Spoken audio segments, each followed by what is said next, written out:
Bakının Sabunçu rayonunda isə piyadanı maşın vurub. Məlumata görə təxminən 45-50 yaşlarında olan piyada həmin vaxt yolu keçmək istəyirmiş.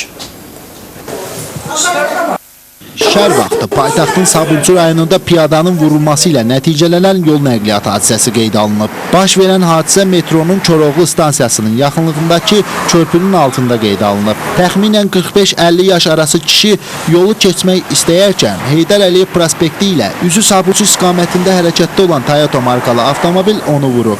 Piyadanı vuran avtomobilin sürücüsü dərhal yaralını ağır vəziyyətdə 3 saylı şəhər klinik xəstəxanasına çatdırıb.